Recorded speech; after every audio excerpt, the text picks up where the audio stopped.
So I'm sure that he ain't gonna change. He gonna be who he is, and again, he don't bother me. I don't think 2 seconds about none of that because he's not on my level. You know what I mean? It's like he's not talking about business. You know what I mean? It's just giving his opinion, trying to promote his son. I don't agree with. Floyd told me many years, probably go 25 years ago, that what kind of person he was. But initially, I'm just being honest, I didn't believe him. I had to see it for myself. Yeah. And my description of him, he's a hard. The boxing world has just been rocked to its absolute core. In a series of shocking, unfiltered statements, Leonard Ellerbe has finally broken his silence on Floyd "Money" Mayweather, and what he's saying is sending shockwaves through the industry. For years, Ellerbe was the mastermind behind Mayweather Promotions, the man who knew every secret, but his latest interview has pulled back the curtain on a reality that many fans aren't ready to hear. This isn't just business talk, it's a direct hit to the undefeated legend's reputation. Ellerbe has officially confirmed the whispers we've been hearing for months. Floyd is drowning in a financial nightmare. From massive debt problems to ongoing money struggles that never seem to end, Ellerbe's revelations bring a cold, hard light to the same financial crisis that reportedly left Mayweather trapped in Dubai last year. The money image is fading, leaving the world to ask, is the champ finally out of options? You got 55 cars, 40 girlfriends. Well, actually, you're a billionaire now, right? Come on, let's salute this billionaire on stage.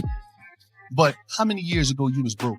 When I say broke, you ain't have a lot of money, you was... The words coming out of Ellerbe's mouth were so sharp, so direct, and so potentially damaging that the internet immediately went into a frenzy.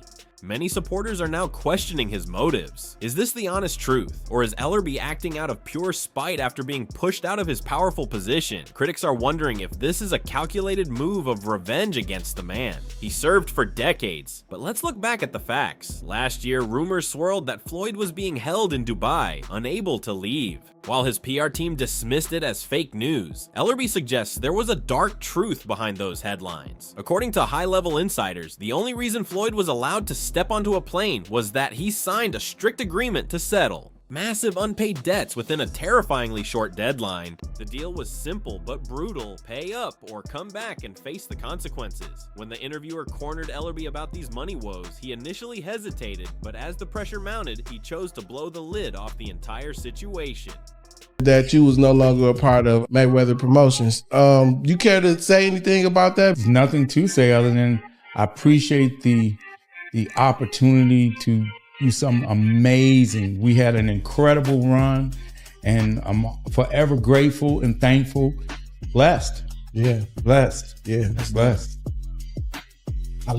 I like hearing that, the interviewer remarked, sensing the bombshell was about to drop.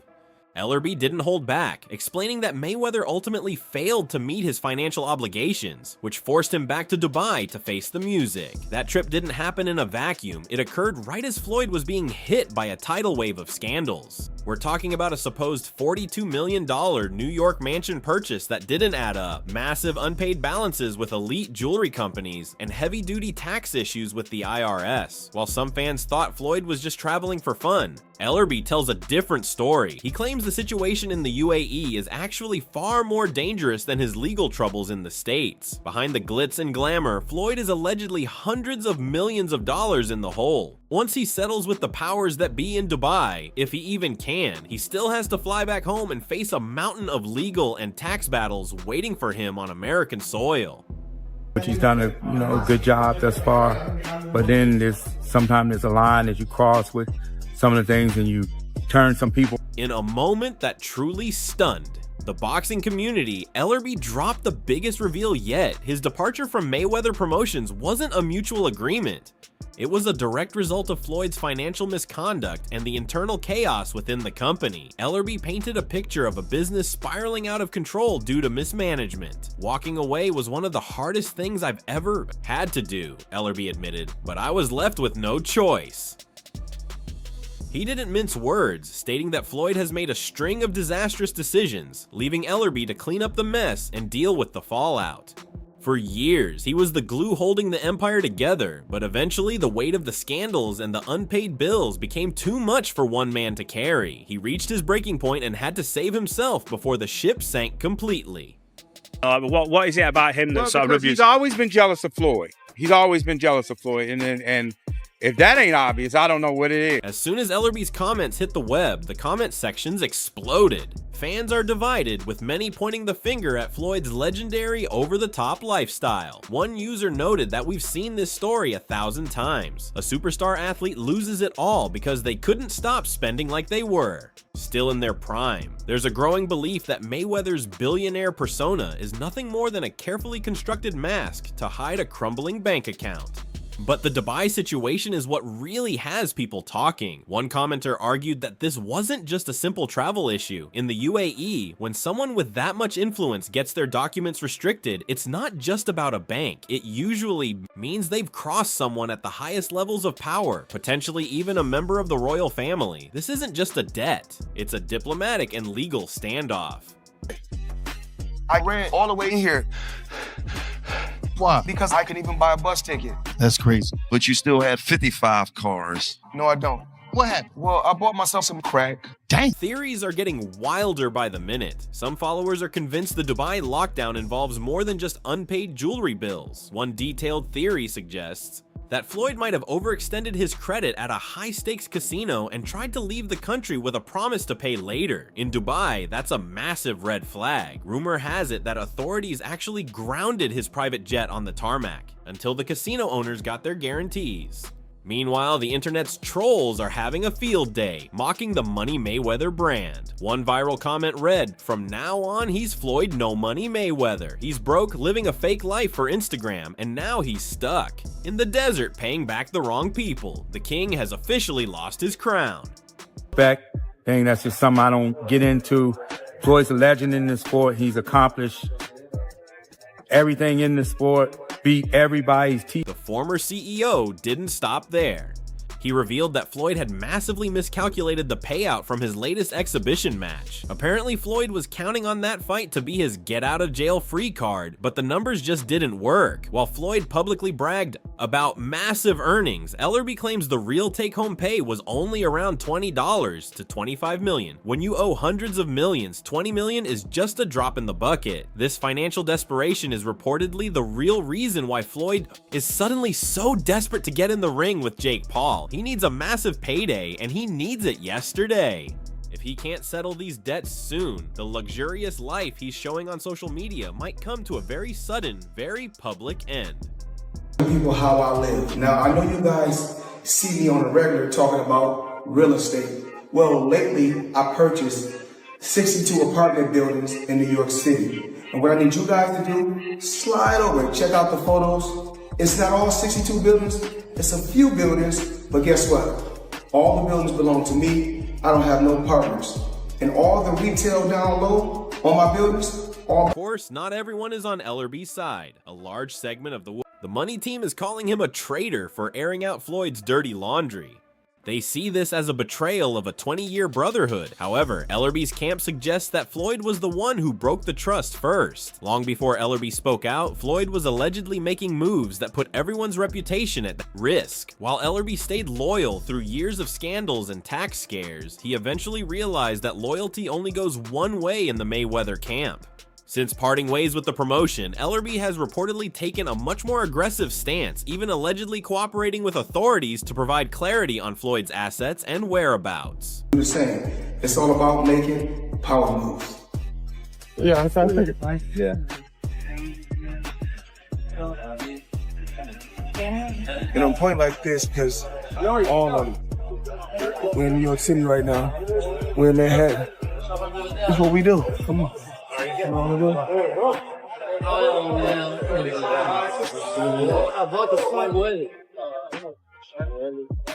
Even though boxing insider Rick Glazer has corroborated many of these details, Floyd's recent public appearances in the US led many to believe the Dubai drama was over.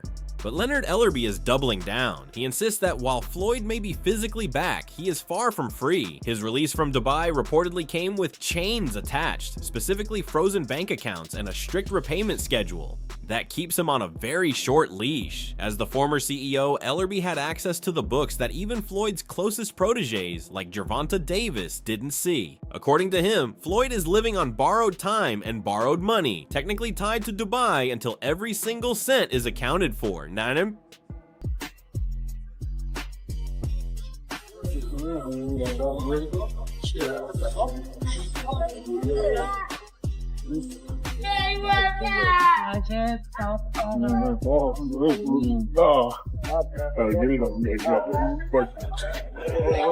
All this money made. No partners. All by myself. Over 1,000 apartments. While the specifics of the detainment are shrouded in secrecy, recent leaks are filling in the blanks. Ellerbe reportedly hinted that the trouble started when Mayweather was given a massive cash advance at a private gambling venue. Since official casinos don't exist in Dubai, these high-stakes games happen behind closed doors. When Floyd lost the cash and couldn't immediately cover the marker, things turned sour fast. Reports describe a dramatic scene where security forces surrounded Mayweather's private jet, preventing takeoff. With his international accounts frozen, the millions of dollars Floyd thought he had access to were suddenly worthless at the airport, leaving him stranded in a gold-plated cage. Just out of curiosity, bro, he said that Floyd was kidnapped by the Abu Dhabi folks. Any comment on that? And again, like I was just saying, the nature of Floyd's detainment was unique. He wasn't in a cell, he was allowed to stay in luxury hotels and move within the city, but the border was a hard no. Dubai authorities reportedly kept a 24/7 watch on his jet to ensure he didn't try to make a run for it. The numbers being thrown around are staggering. Some say he's paying upwards of $20 million a month just to keep the authorities happy. Instead of cutting back and living modestly to save his fortune, Floyd is doing the opposite, doubling down on the flashy lifestyle to maintain the illusion of wealth. It's a dangerous game to play in a country like the UAE, which is famous for its zero-tolerance policy on debt. Interestingly, the mainstream media and the White House have been silent, leaving Ellerbe and Gervonta Davis as the primary sources for what many are calling a hostage situation. Ellerbe no longer in at Mayweather Promotions. Seems like that's happened a couple times over the course of the years back, because I remember years ago I was thinking Richard Schaefer's going to take over, but now apparently that is happening. Thoughts on Leonard Ellerbe making his way out? I think Leonard is still in a good position, and I don't think that it was. So what is Leonard Ellerbe doing now that he's out of the Mayweather shadow? He's pivoted to a completely different arena, women's college basketball. It's a move that caught many by surprise, but it's already paying off. Recently, Ellerbe was seen in State College, Pennsylvania, representing his new signees and facilitating high-level NIL deals. For 17 years, he was the face of the biggest fights in boxing history, including the legendary 2015 fight of the century against Manny Pacquiao. He helped generate hundreds of millions in revenue, but now he's applying those same shark-like business skills to the next generation of female athletes. It's a fresh start for a man who spent nearly 2 decades managing the most complicated personality in sports. I just think that it was just time for him to move on. Of course, Leonard is very wrapped up in PBC type stuff here with this promotion and everything that they do. Do you think that played any part in him leaving Mayweather Promotions? I guess it could have played a part. I mean, if you're in between promotions and you work. Mayweather-Pacquiao fight still holds the record for the most successful event in boxing history, with 4.4 million PPV buys and over $600 million in revenue. Ellerbe was the architect of that success. However, all that history was erased with a single Instagram post from Floyd Mayweather announcing that Richard Schaefer, the former Golden Boy CEO, would be taking Ellerbe's spot. The reaction from fans was mixed, to say the least. Some felt it was long overdue, claiming that Ellerbe had been coasting on Floyd's talent for too long. One fan wrote, "Finally." People supported Leonard blindly just because he was around Floyd and Tank, but the business has been stagnant for years. I mean, yeah, so, but I don't think there was no, like I said, I don't think there was no animosity or anything, because even Floyd always spoke as, you know, he would always say that, you know, when Al Heyman has fights, you know, because he can always get his fighters on Al Heyman's show. I mean, do you think it was a little difficult for Leonard being in a tough spot because obviously very. Of course, leave it to the internet to make things personal. Some fans have taken shots at Ellerbe's personal style and his long history with Floyd, going all the way back to when he was Floyd's massage therapist. One viral comment mocked the transition from head masseuse to CEO, while others expressed genuine concern about the future of Mayweather. Promotions. Without Ellerbe's institutional knowledge and his deep connections to Al Heyman and the PBC, many wonder if the company can survive under Schaefer's leadership. The skeptics are loud, and they aren't convinced that a new CEO can fix the deep financial and structural holes that Floyd has allegedly created. Floyd and Tank had their ups and downs, so mostly downs recently. So do you think that was? Yeah, that makes it tough. That makes it tough. That makes it where, he basically, because a lot of times friends want you to pick sides. Schaefer's track record is also under the microscope. Critics are quick to point out that his recent ventures haven't exactly been home runs. Look at the WBSS or his other promotional companies. One fan argued he failed to get TV deals and his fighters' careers just stalled out. This is like hiring a baseball player who's on a massive strikeout streak to save your team. The shock of the split hasn't worn off. For 20 years, Ellerbe and Mayweather were an inseparable duo. To see them not only part ways, but seemingly enter a period of open hostility is the end of an era in boxing.